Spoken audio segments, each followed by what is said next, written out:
My name's David, and you're watching Iguana Airsoft. Today, I'm going to be working on a VSR-10, but not just any VSR-10. This is going to get speed-softed. So, with that, let's get to that overhead cam. Alright, keeping that intro short, let's get started. First of all, I want to say, yes, this is not part 2 of the green machine build I've been working on because I have to wait for that e-bike order to ship, which was just placed today, so I'm thinking in about a week I'll be able to get back to building this. Anyways, today I'm working on a Cyma VSR-10, or a Tokyo Marui clone that would be, and in this case I got this one from e-bike just over here on this page, and it's honestly not that bad stock. Now obviously it came with a big ass barrel that extended out to here, which I have so gracefully removed, as I am going to be speed softing a VSR-10. Originally, I had to make the decision between whether to make it lever action by 3D printing some kind of rig that'd be able to rack this back. But upon further consideration, I think it would be kind of cool to make it a straight pull bolt setup that could be activated quickly. On top of that, I have this, a 3D printed stubby barrel mod created by this real nice dude on Thingiverse. I don't know his name, but I'll put it up over here, and I'll put the link to this in the description in case you want to do this. And what I will say is that this has some really unique features. I had to remix this part to add some tracer threads because, of course, you need tracer threads, and this needs to get glued together to become one unit. So that'll be step 1 for me. Next up, this will be installed into the bolt catch assembly, which actually, no, it won't be. The next step will be me installing the hop-up. And yes, this is the stock hop-up, but of course, the barrel has been cut ridiculously short because the barrels are normally about, I don't know, about yay long, and I had to cut it significantly shorter. It will still stick out at the front a little bit, but after a tracer goes on, it shouldn't take up. It shouldn't be visible, and it should still be able to not reach too far into the tracer so that the BBs can actually get lit up. And ideally, this should work really well for indoors, at least to piss people off, if not actually being useful. So, with that being said, I've been able to, in the past, get this up to about shooting 320 FPS, which on the stock spring is not bad, saying that I think it originally was shooting about 440 FPS with the full-length barrel. So, shooting at indoor level FPS, but it's also not too low to be to the point of where you wouldn't even want to run it indoors. So, with that, let's get to gluing this up. Alright, the glue up is complete. A little sloppy. I had to use hot glue because apparently nothing else wants to stick to it, but you know, it's in place, it's secure. So, that's good. Next up is going to be redoing the hop-up. I really want to get as efficient an air seal as achievable on this. So, with that, I'm going to be disassembling the hop-up to fully access the bucking and really get a good tight seal. And this is pretty much all stock, and I'm not too concerned about that because this gun is mostly meant to just be a fun run around, fuck around gun. And honestly, I don't think I should be too concerned about accuracy when indoors. And I am still a firm believer on the you don't need to upgrade your AEG or Polar Star rifle barrel. You can do it if you want, but you probably won't notice a performance increase. So with that, here are the two sets of screws coming out. I'm going to be moving the actual body out of the way. I'll be putting that off to the side for now, something like that. So now we'll grab Teflon tape and we're gonna put it here. And I also do this. This is a really good mod to do on high kappas, which when I do my high kappa building videos, which those are going to be coming in the next couple, I think, days. I'll do a build breakdown of my competition build and one I'm readying up to give to a friend of mine, so that'll be nice. And anyways, I'm just pulling this tight as fuck because I do not want air escaping along the seam. Is the idea of this. So now, just be able to grab a blade, cut this, and then hopefully I didn't do too much and I can close it up. So now, go along right about here. Right now, do a nice little wrap a Teflon tape along this section.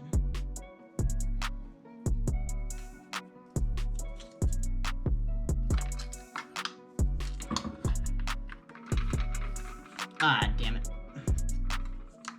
Okay.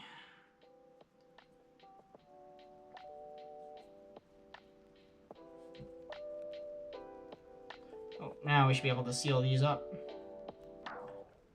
And cool. So now in theory, this should close up as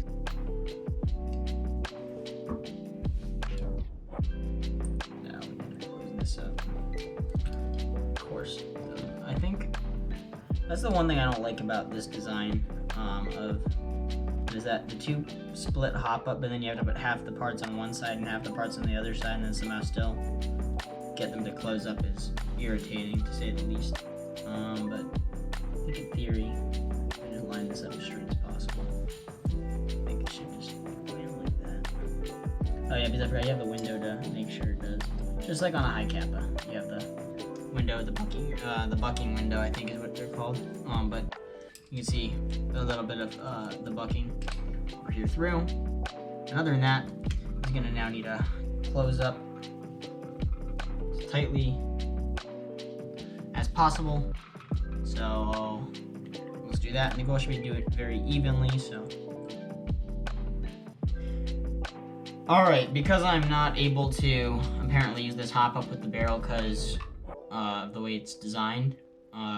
This would have no room to adjust, and this would be applying the most amount of hop, and I think this would be hoppier than an IPA if I have it this far back.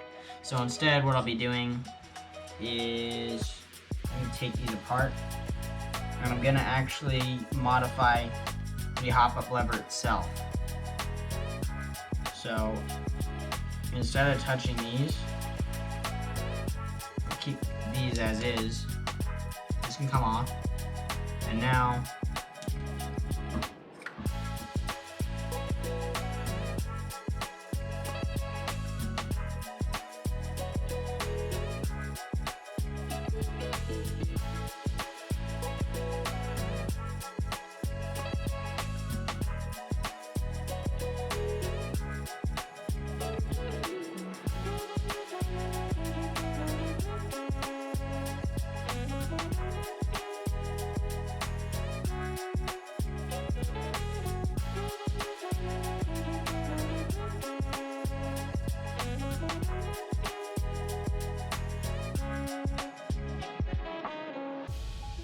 like I said, it's not going to be adjustable. It has to be in the fully hop position at all times.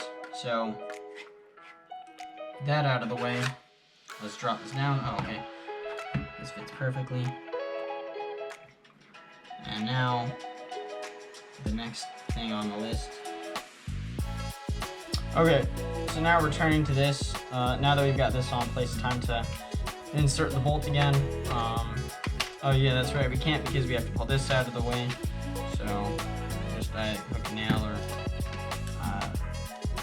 pick. Just take my pick and I'll pull it here, and then boom, bolts in. Rotate it until it's sitting vertical. Like that. Now back in place. Now that this is sitting here, and it's pushed in, we take this and we need to pop this, give it a little bit of persuasion. It's in place. Yep. So now we have just finished assembling pretty much the entirety of the important portions. I'm still not completely sure if this length is a little too long for my tracer, in which case I will 3D print an extension piece to put the tracer out a little further. But the more compact I can keep it, while also keeping it a reasonable trigger length, the better. This sounds great based on that, and I think overall this is gonna turn out pretty good. Alright guys, it's been a day. I ended up having to reprint this damn assembly and put it all back together, because apparently the last one was not printed very well and it blew apart. So I upped the temperatures and some other settings. I mean, this is pretty much exclusively walls, so this is as strong as you're gonna get. But regardless of that, I have one final thing to do, which you will see in a sec. And let's take a look at how the tracer looks on this. And you might be saying, oh shit, that sticks out, that's gonna be a problem. But the tracer doesn't actually start tracing until about here in the unit. So I should probably get my hands out of the way. It has about this much. It's gonna go down this far, and probably has the sensor right about here, just so I'm pretty much getting the maximum length out of this barrel that I can, which is perfect because it's shooting at 312 FPS. A little less than I like, but at the same time, I don't really know what I would be expecting when, you know, you cut a barrel this short, even in a moderately heavy spring. Other than that, the straight pull bolt is complete, and it sounds great. So other than that, 312 FPS. I would have liked, obviously, to be able to hit 340 or 350, but it's definitely suitable to use indoors. And now, of course, let's check out this tracer. Oh, look at that. This is looking nice, this build. So I have one final step to do, and with that, let's do it. Boom. And with that, the build is now complete. Of course, I had to give it that paint job with that splatter. I'll probably be doing a video on how to do a good paint job in the future, because now that I've probably done this like 4 or 5 times, I feel like I have enough experience to share that with everybody else. Other than that, the rail has been removed, and I have modeled my own fiber sight system, which is looking great. Of course, the real fiber optic. And other than that, it's really just that paint job. Of course, I need to fill in that grip and continue on with that blue theme. And other than that, now I have a SPEEDSOFT rifle. So with that, I'd like to conclude the video. Unfortunately, I will not be having any gameplay in this video, as I still need to get out to check out a new field. But do plan on some actual gameplay content, probably including this, maybe in a week.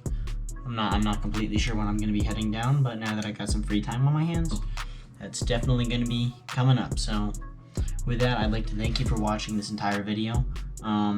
If you're upset that I didn't include the footage of me painting it, or just some of the other modding I did, I apologize, and just comment down below if you'd like to see things like that included in the future, so I can know and I can put more work into including those parts in the video.